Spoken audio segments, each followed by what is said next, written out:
ஒன்று அரசர்கள் அதிகாரம் 16.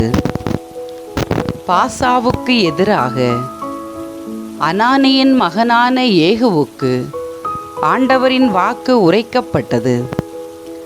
தூசிக்கு நிகரான உன்னை நான் உயர்த்தி என் மக்களாகிய இஸ்ரேலுக்கு தலைவனாக ஏற்படுத்தினேன். நீயோ யெரொபெயாமின் வழி நடந்து என் மக்களாகிய இஸ்ரேலர் பாவம் செய்ய காரணமாயிருந்து அவர்களுடைய பாவங்களினால் எனக்கு சினமூட்டினாய்.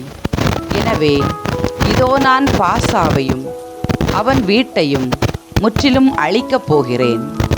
நெபாட்டின் மகனான யெரொபெயாமின் வீட்டுக்கு செய்ததைப் போல உன் வீட்டுக்கும் செய்வேன். பாசாவை சார்ந்தவருள் நகரில் மடிபவர் நாய்களுக்கு இரையாவர். வயல்வெளியில் இறப்பவர் வானத்து பறவைகளுக்கு இரையாவர். பாசாவின் பிற செயல்களும் அவன் செய்தவை யாவும் அவனுடைய வீரச் செயல்களும் இஸ்ரேல் அரசர்களின் குறிப்பேட்டில் எழுதப்பட்டுள்ளன அல்லவா? பாசா தன் மூதாதையரோடு துயில் கொண்டபின் திர்சாவில் அடக்கம் செய்யப்பட்டான். அவனுக்கு பின் அவன் மகன் ஏலா அரசனானான். ஆண்டவரின் பார்வையில் தீயதனப்பட்டதை பாசா செய்ததாலும் யெரொபெயாமின் வீட்டை அடியோடு அழித்ததாலும் அவன் அவருக்கு சினமூட்டினான்.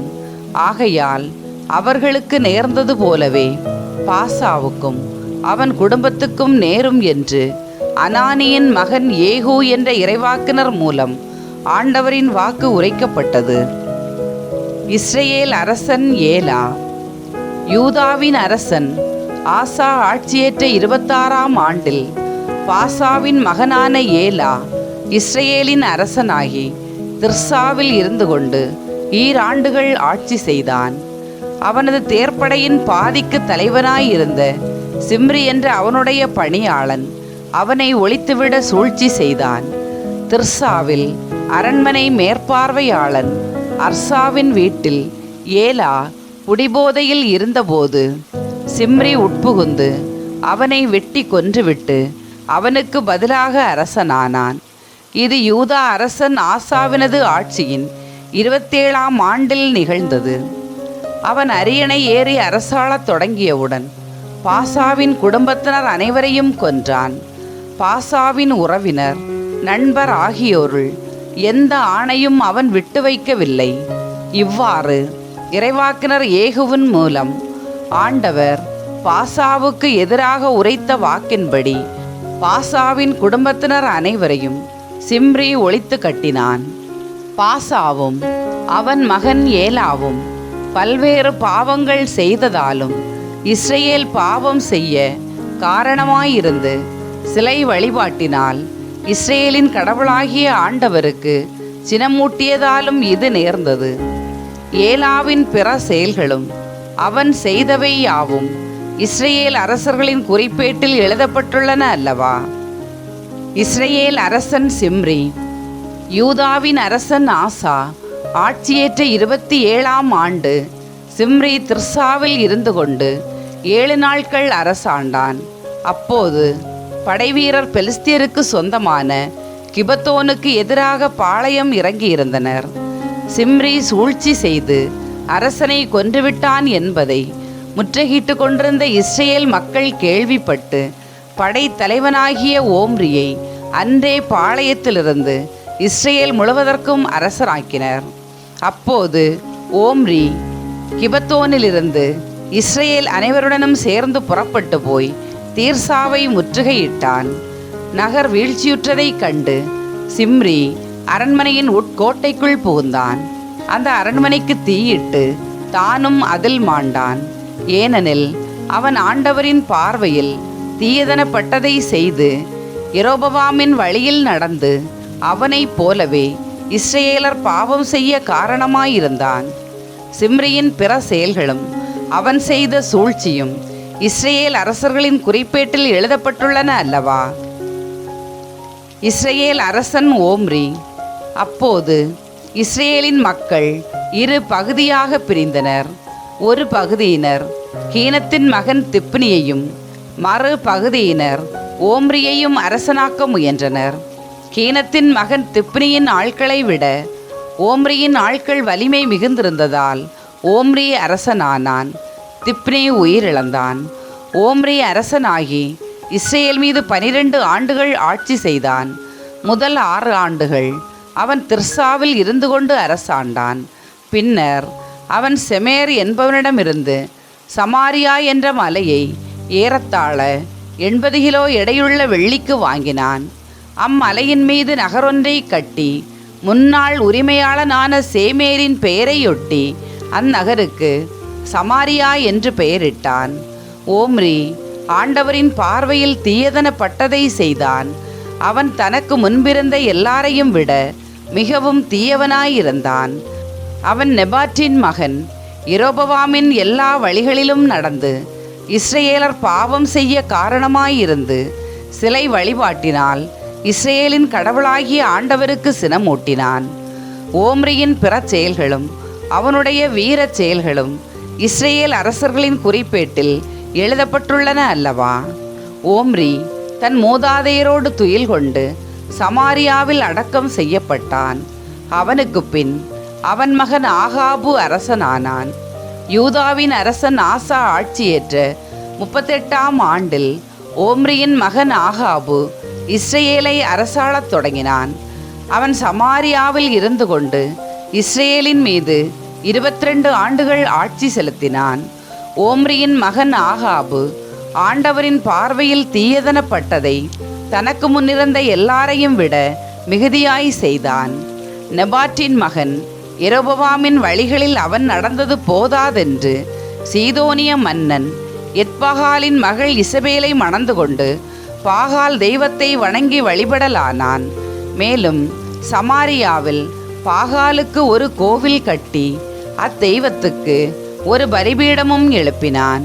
அதுவுமன்றி ஆகாபு அசேரா கம்பத்தை நிறுத்தி தனக்கு முன்பிருந்த இஸ்ரேலின் அரசர்கள் எல்லாரையும் விட மிகுதியாக இஸ்ரேலின் கடவுளாகிய ஆண்டவருக்கு சினமூட்டினான். அவனது ஆட்சியில் பெத்தேலை சார்ந்த ஈயேல் எரிகோவை கட்டினான். நூனின் மகன் யோசுவா மூலம் ஆண்டவர் உரைத்த வாக்கின்படி ஈயேல் அதற்கு அடிக்கல் இட்டபோது தன் தலைமகன் அபிராமையும் அதன் வாயில்களை அமைத்தபோது தன் கடைசி மகன் செகுபையும் சாக கொடுத்தான். 1 அரசர்கள் அதிகாரம் 17.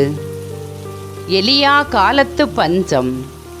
கிளையாதில் குடியிருந்த திஸ்பே ஊரை சார்ந்த எலியா ஆகாபு அரசனிடம், நான் பணியும் இஸ்ரேலின் கடவுளான வாழும் ஆண்டவர் மேல் ஆணை, என் வாக்கிலானன்றி வரும் ஆண்டுகளில் பனியோ மழையோ பெய்யாது என்றார். பின்னர் ஆண்டவரின் வாக்கு எலியாவுக்கு வந்தது, இங்கிருந்து ஓடிவிடு, கிழக்கு முகமாய்ப்போய் யோர்தானுக்கு அப்பால் உள்ள கெரீத்து ஓடையருகில் ஒளிந்துகொள். அந்த ஓடையில் தண்ணீர் குடித்துக்கொள். அங்கே உனக்கு உணவளிக்குமாறு காகங்களுக்கு கட்டளையிட்டிருக்கிறேன். அவ்வாறே அவர் போய் ஆண்டவரது வாக்கின்படி செய்தார். அவர் சென்று யோர்தானுக்கு அப்பால் இருந்த கெரீத்து ஓடையருகில் தங்கியிருந்தார். காகங்கள் காலையிலும் மாலையிலும் அப்பமும் இறைச்சியும் அவருக்கு கொண்டு வந்தன. ஓடையில் தண்ணீர் குடித்து கொண்டார். நாட்டில் மழை பெய்யாத காரணத்தால் சில நாட்களில் அந்த ஓடையும் வற்றி போனது. சாரிபாத்து கைம்பெண். அப்பொழுது ஆண்டவரது வாக்கு அவருக்கு வந்தது, நீ புறப்பட்டு சீதோன் பகுதியில் இருக்கும் சாரிபாத்துக்கு போய் அங்கே தங்கியிரு. அங்கு உனக்கு உணவு அளிக்குமாறு ஒரு கைம்பெண்ணுக்கு கட்டளையிட்டிருக்கிறேன். எலியா புறப்பட்டு சாரிபாத்துக்கு போனார். நகரின் நுழைவாயிலை வந்தடைந்த பொழுது அங்கே ஒரு கைம்பெண் சுள்ளிகளை பொறுக்கி கொண்டிருந்தார். அவர் அவரை அழைத்து, ஒரு பாத்திரத்தில் எனக்கு குடிக்க கொஞ்சம் தண்ணீர் கொண்டு வா என்றார். அவர் அதை கொண்டு வரச் செல்கையில் அவரை கூப்பிட்டு, எனக்கு கொஞ்சம் அப்பமும் கையோடு கொண்டு வருவாயா என்றார். அவர், வாழும் உம் கடவுளாகிய ஆண்டவர் மேல் ஆணை, என்னிடம் அப்பம் ஏதுமில்லை. பானையில் கையளவு மாவும் கலயத்தில் சிறிதளவு எண்ணெயுமே என்னிடம் உள்ளன. இதோ இப்போது 2 சுள்ளிகளை பொறுக்கிக் கொண்டு வீட்டிற்கு போய் அப்பம் சுட்டு நானும் என் மகனும் சாப்பிடுவோம். அதன்பின் சாகத்தான் வேண்டும் என்றார். எலியா அவரிடம், அஞ்ச வேண்டாம், போய் நீ சொன்னபடியே செய். ஆனால் முதலில் எனக்கு ஒரு சிறிய அப்பம் சுட்டு கொண்டு வா, பிறகு உனக்கும் உன் மகனுக்கும் சுட்டுக்கொள். இஸ்ரேலின் கடவுளாகிய ஆண்டவர் உரைப்பது இதுவே: நாட்டில் ஆண்டவர் மழை பெய்யச் செய்யும் நாள் வரை பானையிலுள்ள மாவு தீராது, கலயத்திலுள்ள எண்ணெயும் குறையாது என்று சொன்னார். அவர் போய் எலியா சொன்னபடியே செய்தார்.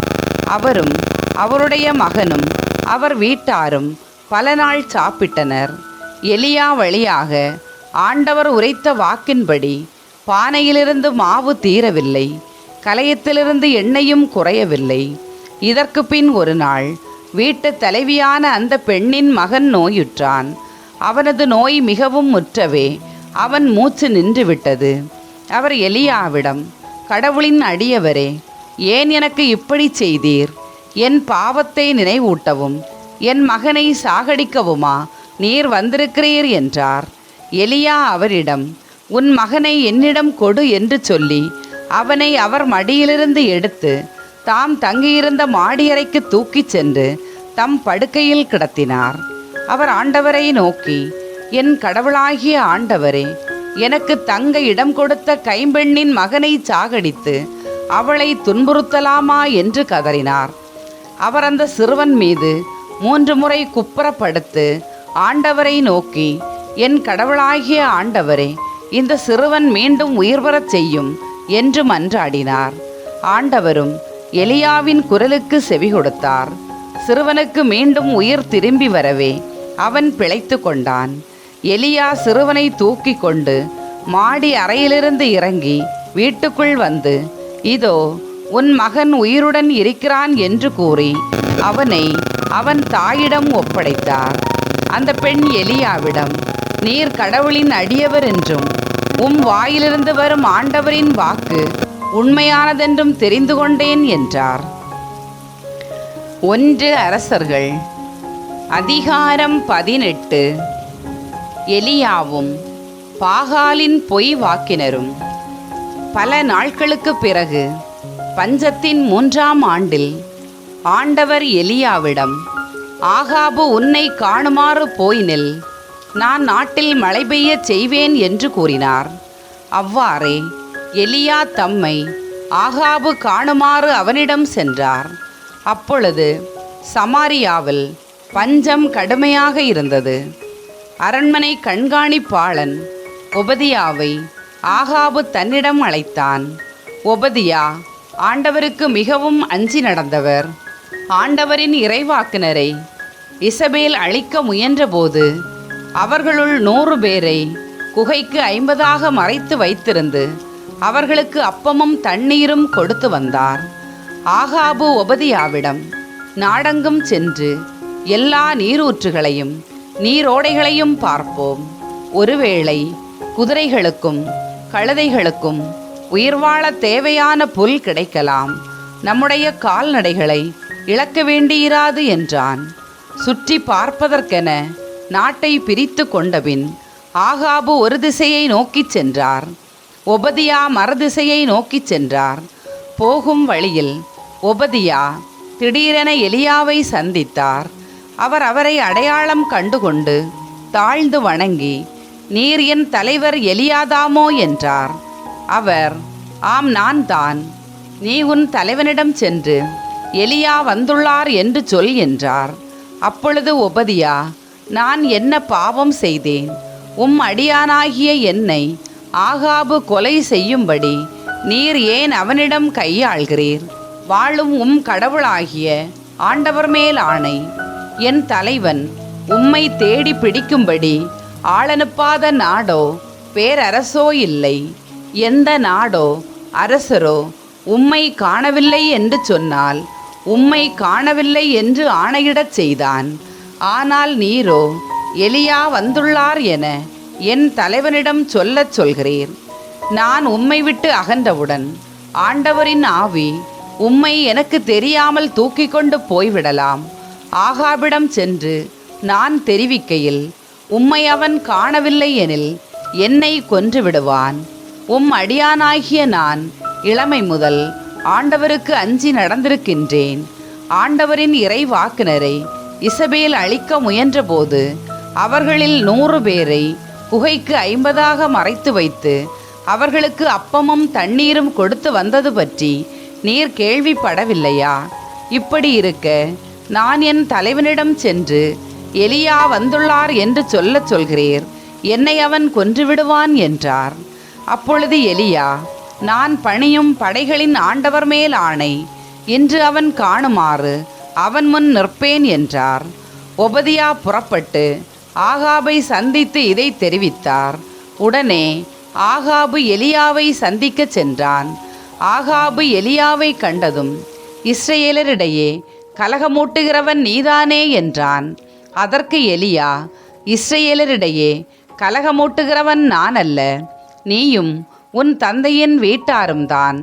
ஏனெனில் நீங்கள் ஆண்டவரின் கட்டளைகளை புறக்கணித்து பாகால் பின்னே செல்கிறீர்கள். இப்போதே ஆளனுப்பி இஸ்ரேல் மக்கள் அனைவரையும் கர்மேல் மலையில் என் முன்னிலையில் ஒன்று திரட்டு. இசபேலின் பந்தியில் உணவருந்தும் பாகாலின் 450 பொய் வாக்கினரையும் அசேராவின் 400 பொய் வாக்கினரையும் கொண்டு வந்து சேர் என்றார். அவ்வாறே ஆகாபு இஸ்ரேல் மக்கள் அனைவரையும் அழைத்தான். பொய் வாக்கினரையும் கர்மேல் மலையில் ஒன்று திரட்டினான். எலியா மக்கள் அனைவர் முன் சென்று, எத்தனை நாள் இருமனத்தோராய் தத்தளித்து கொண்டிருக்கப் போகிறீர்கள்? ஆண்டவர்தாம் கடவுள் என்றால் அவரை பின்பற்றுங்கள், பாகால்தான் என்றால் அவன் பின்னே செல்லுங்கள். அப்பொழுது எலியா மக்களிடம், ஆண்டவரின் திருவாக்கினருள் நான் ஒருவன்தான் எஞ்சியிருக்கிறேன். பாகாலின் பொய் வாக்கினரோ 450 பேர் இருக்கின்றனர். 2 காளைகளை எங்களிடம் கொண்டு வாருங்கள். அவர்கள் ஒரு காளையை தேர்ந்தெடுத்து அதை துண்டு துண்டாக வெட்டி விறகின் மேல் வைக்கட்டும். ஆனால் நெருப்பு வைக்கலாகாது. மற்ற காளையை நான் தயார் செய்து விறகின் மேல் வைப்பேன். நானும் நெருப்பு வைக்க மாட்டேன். நீங்கள் உங்கள் தெய்வத்தின் பெயரை சொல்லி அழையுங்கள். நானோ ஆண்டவரின் பெயரை சொல்லி அழைப்பேன். அதற்கு நெருப்பு மூலம் பதிலளிக்கும் கடவுளை உண்மை கடவுள் என்றார். மக்கள் அனைவரும் பதில் மொழியாக, நீர் சொல்வது சரியே என்றனர். பிறகு எலியா பாகாலின் பொய் வாக்கினரிடம், நீங்கள் அதிகம் பேராய் இருப்பதால் முதலில் நீங்கள் ஒரு காளையை தேர்ந்தெடுத்து தயார் செய்யுங்கள். ஆனால் நெருப்பு மூட்டாதீர்கள் என்றார். அவ்வாறே அவர்கள் தங்களுக்கு கொடுக்கப்பட்ட காளையை கொண்டு வந்து தயார் செய்தபின் காலை முதல் நண்பகல் வரை பாகாலின் பெயரை கூப்பிட்டு, பாகாலே பதில் தாரும் என்று கத்தினர். ஆனால் எக்குரலும் கேட்கவில்லை, எப்பதிலும் வரவில்லை.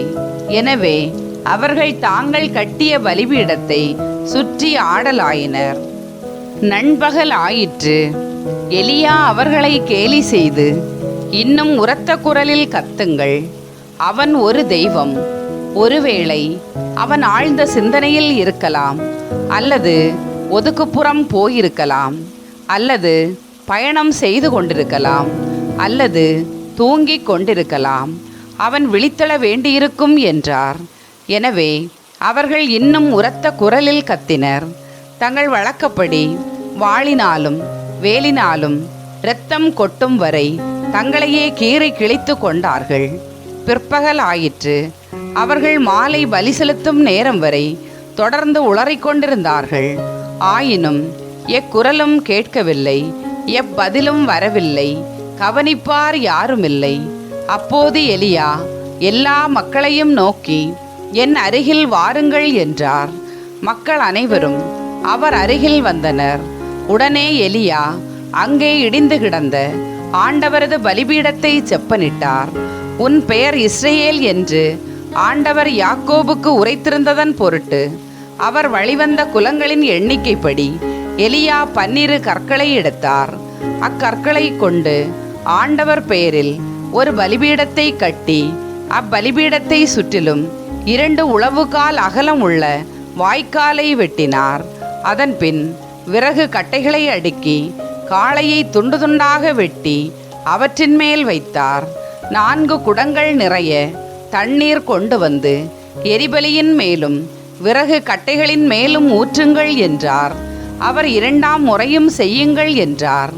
அவர்கள் 2ஆம் முறையும் அவ்வாறே செய்தனர். அவர் 3ஆம் முறையும் செய்யுங்கள் என்றார். அவர்கள் 3ஆம் முறையும் அப்படியே செய்தனர். எனவே தண்ணீர் பலிபீடத்தை சுற்றிலும் ஓடியது. மேலும் வாய்க்காலை அவர் தண்ணீரால் நிரப்பினார். மாலை பலி செலுத்தும் நேரமாயிற்று. இறைவாக்கினர் எலியா பலிபீடத்தின் அருகில் வந்து, ஆபிரகாம், ஈசாக்கு, இஸ்ரேல் என்பவர்களின் கடவுளாகிய ஆண்டவரே, இஸ்ரேலின் கடவுள் நீரே என்றும் இவற்றையெல்லாம் நான் வாக்கின்படியே செய்தேன் என்றும் இன்று விளங்கச் செய்தருளும். நீரே கடவுளாகிய ஆண்டவர் என்றும் நீரே இம்மக்களின் மனத்தை மீண்டும் மாற்றுவீர் என்றும் இம்மக்கள் அறியும்படி எனக்கு பதில் தாரும். ஆண்டவரே, எனக்கு பதில் தாரும் என்றார். உடனே ஆண்டவரின் நெருப்பு கீழே இறங்கி அந்த எரிபலியையும் விறகு கட்டைகளையும் கற்களையும் மணலையும் சுட்டரித்து வாய்க்கால் நீரையும் வற்றச் செய்தது. இதை கண்டவுடன் மக்கள் அனைவரும் முகங்குப்புற விழுந்து, ஆண்டவரே கடவுள், ஆண்டவரே கடவுள் என்றனர். அப்போது எலியா அவர்களை நோக்கி, நீங்கள் பாகாலின் பொய் வாக்கினருள் எவனும் தப்பியோடாதபடி அவர்களை பிடியுங்கள் என்றார். மக்கள் அவர்களை பிடித்து கொடுக்க எலியா அவர்களை கீசோன் ஓடைக்கு கொண்டு போய் அங்கே கொன்றார். பஞ்சம் தீர்ந்து போதல். பின்பு எலியா ஆகாபை நோக்கி, நீர் போய் உணவும் பானமும் அருந்துவீர், ஏனெனில் பெருமழையின் ஓசை கேட்கிறது என்றார். ஆகாபு உணவும் பானமும் அருந்த சென்றவுடன் எலியா கர்மேல் மலையின் உச்சிக்கு ஏறி சென்று அங்கே தரையில் மண்டியிட்டு தம் முழங்கால்களுக்கு இடையே முகத்தை புதைத்து கொண்டார். பின்பு அவர் தம் பணியாளனை நோக்கி, நீ போய் கடல் பக்கமாய் பார் என்றார். அவன் போய் பார்த்து ஒன்றுமில்லை என்றான். எலியா அவனை நோக்கி, 7 முறை மீண்டும் சென்று பார் என்றார். 7ஆம் முறை அவன் சென்று பார்த்து, இதோ மனித உள்ளங்கை அளவு சிறிய மேகம் ஒன்று கடலிலிருந்து எழும்பி மேலே வருகிறது என்றான். அப்போது எலியா அவனை நோக்கி, நீ போய் ஆகாபிடம் மழை தடுத்து நிறுத்தாதபடி தேரை பூட்டி போய்விடும்படி சொல் என்றார். இதற்கிடையில் வானம் இருண்டது, கார்மேகம் சூழ்ந்தது, காற்று அடித்தது, பெருமழை பெய்தது. ஆகாபு தேரில் ஏறி இஸ்ரேலுக்கு சென்றான். அந்நேரத்தில் ஆண்டவரின் ஆற்றல் எலியாவின் மேல் வந்திறங்க அவர் தம் இடையை வரிந்து கட்டிக்கொண்டு இஸ்ரேல் வரை ஆகாபுக்கு முன்னே ஓடினார். 1 அரசர்கள் அதிகாரம் 19. மலையில் எலியா செய்த அனைத்தையும், பொய்வாக்கினர் அனைவரையும் அவர் வாளினால் கொன்றதையும் ஆகாபு இசபேலுக்கு தெரிவித்தான். எனவே இசபேல் எலியாவிடம் தூது அனுப்பி, நீ அவர்களது உயிரை பறித்தது போல் நானும் நாளை இந்நேரத்திற்குள் உன் உயிரை பறிக்காவிடில் தெய்வங்கள் எனக்கு தண்டனை கொடுக்கட்டும் என்று சொல்லச் சொன்னாள். ஆகவே அவர் அச்சமுற்று தம் உயிரை காத்து கொள்ளுமாறு தப்பி ஓடினார். யூதாவிலிருந்து பேர்சபாவை அடைந்ததும் அங்கே தம் பணியாளனை விட்டுவிட்டு அவர் பாலை நிலத்தில் 1 நாள் முழுவதும் பயணம் செய்தார். அங்கே ஒரு சூறை செடியின் அடியில் அமர்ந்து கொண்டு தாம் சாக வேண்டுமென பின்வருமாறு மன்றாடினார். ஆண்டவரே, நான் வாழ்ந்தது போதும், என் உயிரை எடுத்துக்கொள்ளும். நான் என் மூதாதையரை விட நல்லவன் அல்ல. பின்னர் அச்சூறை செடியின் அடியில் அவர் படுத்துறங்கினார். அப்போது வானதூதர் அவரை தட்டி எழுப்பி, எழுந்து சாப்பிடு என்றார்.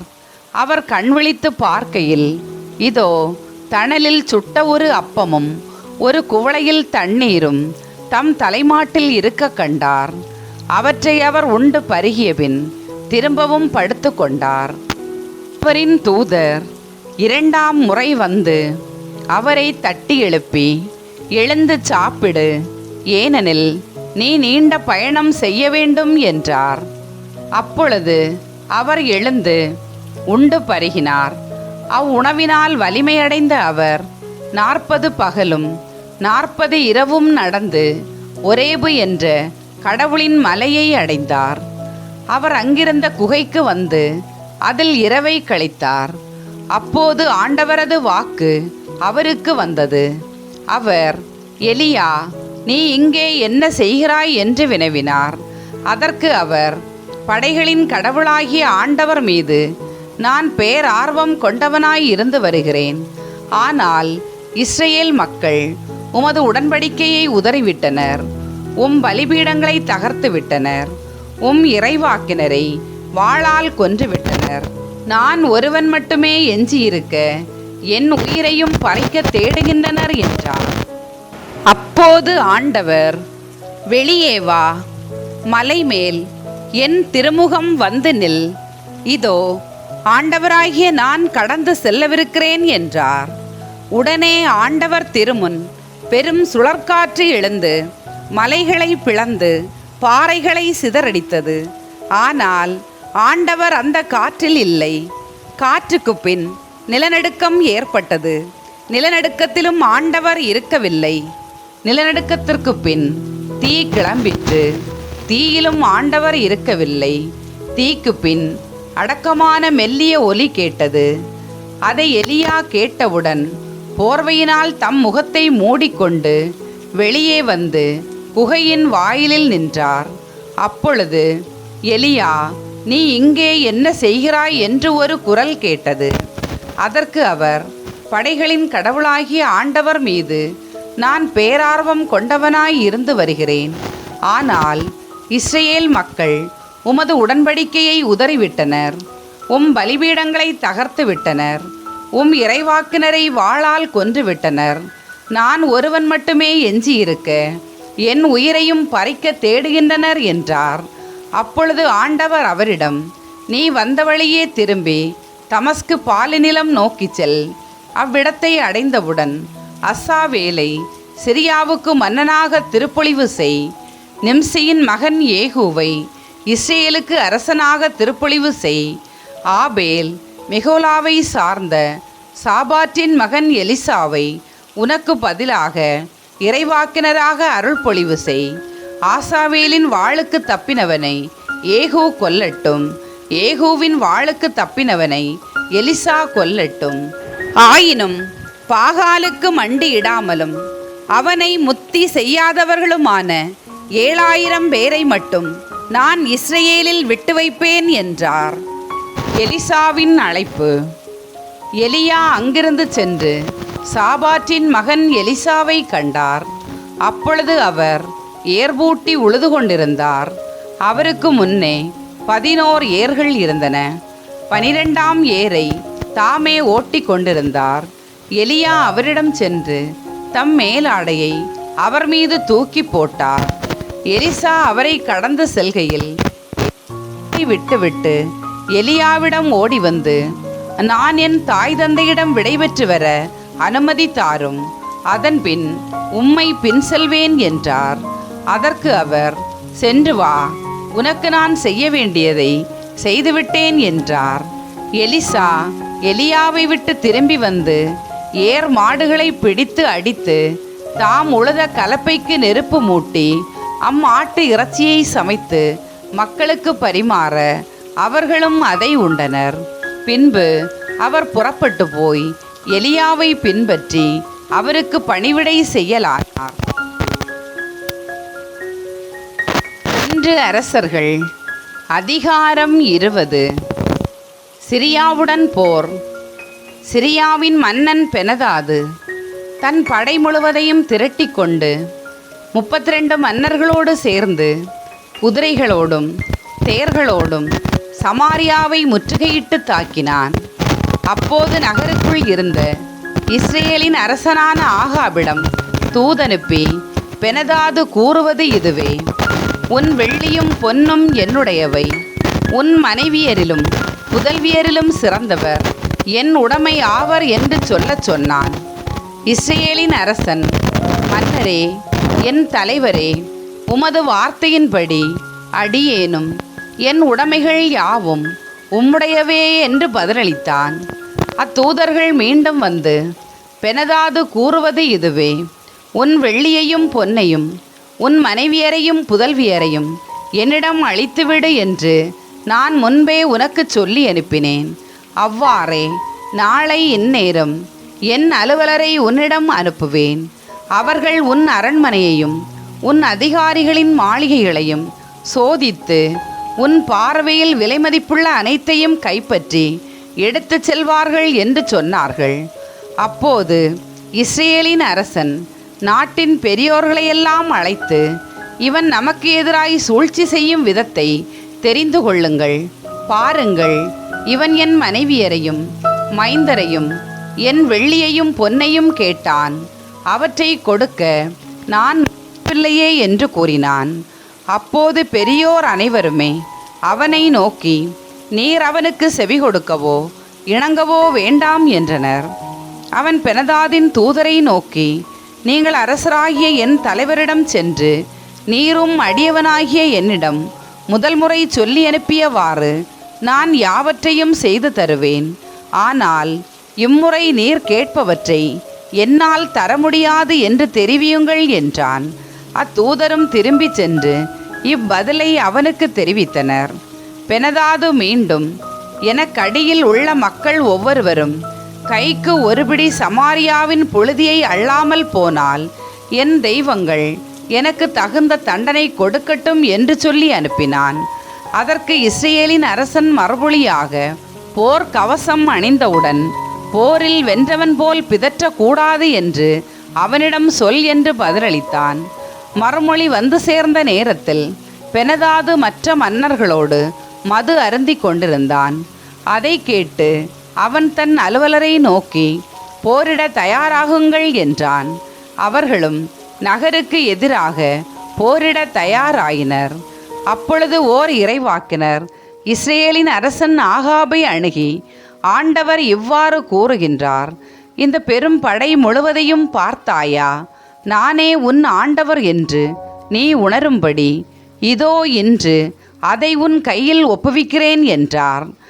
ஆகாபு அவரை பார்த்து, யார் மூலம் இது நடைபெறும் என்று வினவ, அவர், ஆண்டவர் இவ்வாறு கூறுகிறார், மாநில தலைவர்களின் இளம் வீரர்கள் மூலம் என்றார். மறுபடியும் அவன், போரை யார் தொடங்க வேண்டும் என்று கேட்க, அவர், நீதான் என்றார். மாநில தலைவர்களின் இளம் வீரர்களை கூட்டிச் சேர்க்க அவர்கள் 232 பேர் இருந்தனர். பின்பு இஸ்ரேல் மக்கள் அனைவரையும் கூட்டி சேர்க்க அவர்கள் 7000 பேர் இருந்தனர். இவர்கள் நண்பகல் வேளையில் வெளியே புறப்பட்டனர். பெனதாதும் அவனுக்கு துணையாக வந்த ஏனைய 32 மன்னர்களும் பாசறையில் குடிவெறியில் இருந்தனர். மாநில தலைவர்களின் இளம் வீரர்கள் முதலில் வெளியே வந்தனர். பெனதாது அவர்கள் யாரென்று பார்த்து வர ஆட்களை அனுப்ப, அவர்கள் சமாரியாவிலிருந்து வந்தவர்கள் என்று அவனுக்கு அவர்கள் அறிவித்தனர். அப்போது மன்னன், அவர்கள் சமாதான நோக்கில் வந்திருந்தாலும் போரிடும் நோக்கில் வந்திருந்தாலும் அவர்களை உயிரோடு பிடியுங்கள் என்றான். மாநில தலைவர்களின் இளம் வீரர்களும் அவர்கள் பின்வந்த படையினரும் நகரை விட்டு வெளியே வந்ததும் ஒவ்வொருவரும் தங்களுக்கு எதிர்ப்பட்டவர்களை வெட்டி வீழ்த்தினர். சிரியர் புறமுதுகு காட்டி ஓட இஸ்ரேலர் அவர்களை துரத்தி சென்றனர். சிரியாவின் மன்னன் பெனதாது குதிரை மீது ஏறி குதிரை வீரரோடு தப்பியோடினான். இஸ்ரேலின் அரசன் துரத்தி சென்று குதிரைகளையும் தேர்களையும் கைப்பற்றி பலரை கொன்று குவித்தான். பின்பு இறைவாக்கினர் இஸ்ரேலின் அரசனிடம் வந்து அவனை நோக்கி, நீ போய் உன் படை வலிமையை மிகுதியாக்கிக்கொள். அடுத்த இளவேனிற் காலத்தில் சிரியாவின் மன்னன் மீண்டும் உன்னோடு போரிட வருவான். அதற்குள் நீ செய்ய வேண்டியதை பற்றி சிந்தித்துப்பார் என்றார்.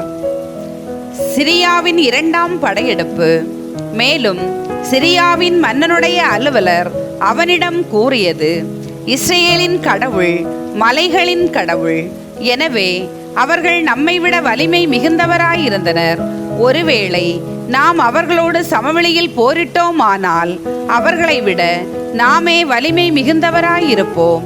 இதற்கு ஏற்ற வழி யாதெனில், மன்னர்களை படை தலைமையினின்று நீக்கிவிட்டு அவர்களுக்கு பதிலாக படை தலைவர்களை நீர் நியமிக்க வேண்டும். நீர் இழந்துவிட்ட படைக்கு சமமான படையை மறுபடியும் திரட்டி கொள்ளும். குதிரைக்கு குதிரை, தேருக்கு தேர் அதே அளவில் திரட்டி கொள்ளும்.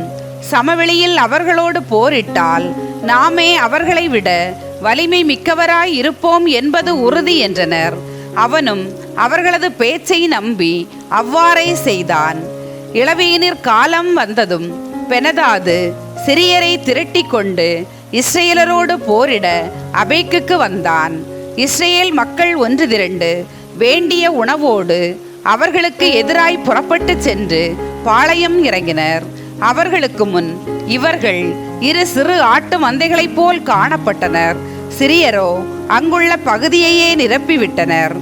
அப்போது கடவுளின் அடியார் ஒருவர் இஸ்ரேலின் அரசனை அணுகி அவனிடம், ஆண்டவர் இவ்வாறு கூறுகிறார், சிரியர் ஆண்டவர் மலைகளின் கடவுள்தான், பள்ளத்தாக்குகளின் கடவுள் அல்லர் என்று நினைக்கின்றனர்.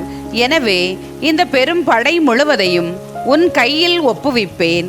நானே ஆண்டவர் என்று நீ அறிந்து கொள்வாய் என்று கூறினார். 7 நாட்களாக படைகள் நேருக்கு நேர் பாளையம் இறங்கியிருந்தன. 7ஆம் நாளன்று போர் தொடங்கியது. இஸ்ரேல் மக்கள் ஒரே நாளில் சிரியரது காலாள் படையில் 1,00,000 பேரை வெட்டி வீழ்த்தினர். எஞ்சியவர் அபேக்குக்குள் தப்பி ஓடினர். அங்கே மீதி இருந்த 27,000 பேர் மீது மதில் இடிந்து விழுந்தது. பெனதாது தப்பி ஓடி நகருக்குள் ஓர் உள்ளறையில் ஒளிந்து கொண்டான். அப்போது அவன் பணியாளர் வந்து அவனை நோக்கி, இஸ்ரேல் குல அரசர்கள் இரக்கத்தின் மன்னர்கள் என்று கேள்விப்பட்டிருக்கிறோம். எனவே நாம் சாக்கு துணியை இடுப்பிலும் கயிற்றை தலையிலும் கட்டிக்கொண்டு இஸ்ரேலின் அரசனிடம் போவோம். ஒருவேளை அவர் உமக்காகிலும் உயிர் பிச்சை அளிக்கலாம் என்று சொன்னார்கள். அவ்விதமே அவர்கள் சாக்கு துணியை இடுப்பிலும் கயிற்றை தலையிலும் கட்டிக்கொண்டு இஸ்ரேல் அரசனிடம் வந்தனர். அவர்கள் அரசனிடம், உம் பணியாளர் பெனதாது எனக்கு உயிர் பிச்சை தாரும் என்று உம்மிடம் மன்றாடுகிறார் என்று கூறினர். அதற்கு அரசன், அவர் என் சகோதரர், அவர் இன்னும் உயிரோடு இருக்கின்றாரா என்றார்.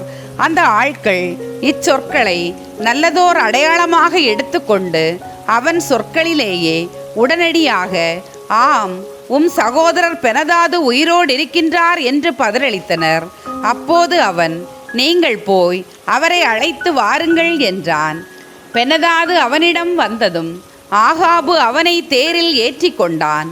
அப்போது பெனதாது அவனை பார்த்து, என் தந்தை உம் தந்தையிடமிருந்து கைப்பற்றிய நகர்களை நான் திருப்பி கொடுத்து விடுகிறேன். என் தந்தை சமாரியாவில் செய்தது போல் நீரும் தமஸ்குவில் கடை வீதிகளை அமைத்து கொள்ளும். இதற்கான உடன்படிக்கை செய்து கொண்டபின் உம்மை நான் அனுப்பி வைப்பேன் என்றான்.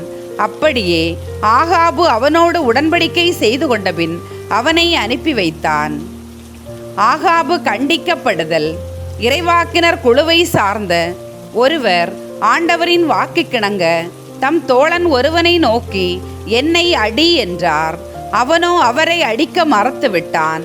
அவர் அவனை பார்த்து, நீ ஆண்டவரின் கட்டளைக்கு கீழ்ப்படியாமல் போனதால் நீ என்னை விட்டு அகன்றவுடன் ஒரு சிங்கம் உன்னை அடித்து கொல்லும் என்றார். அவ்வாறே அவன் அவரை விட்டு செல்கையில் ஒரு சிங்கம் அவனை கண்டு அடித்து கொன்றது. அதன் பிறகு அவர் வேறொருவரை நோக்கி, என்னை அடி என்றார்.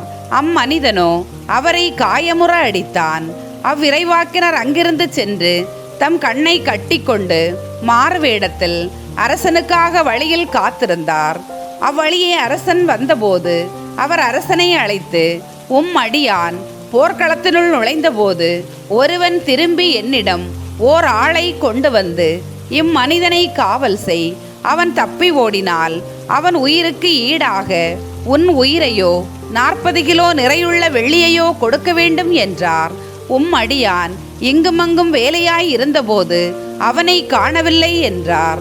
இஸ்ரேலின் அரசன் அவரை பார்த்து, உன் தீர்ப்பை நீயே உனக்கு அளித்து விட்டாய் என்றான். உடனே அவர் தமது கண்கட்டை அவிழ்த்து கொள்ளவே இஸ்ரேலின் அரசன் அவர் இறைவாக்கினருள் ஒருவர் என்று அறிந்து கொண்டான். அப்போது இறைவாக்கினர் அரசனை நோக்கி, ஆண்டவர் இவ்வாறு கூறுகிறார், சாவுக்கு குறிக்கப்பட்டவனை நீ உன் கையிலிருந்து தப்பி போகும்படி செய்ததால் அவன் உயிருக்கு பதிலாக உன் உயிரையும் அவன் மக்களுக்கு ஈடாக உன் மக்களையும் எடுத்துக்கொள்வேன் என்றார். இஸ்ரேலின் அரசனோ ஆத்திரமும் கோபமும் கொண்டவனாய் அரண்மனையை நோக்கி புறப்பட்டு சமாரியாவுக்கு சென்றான்.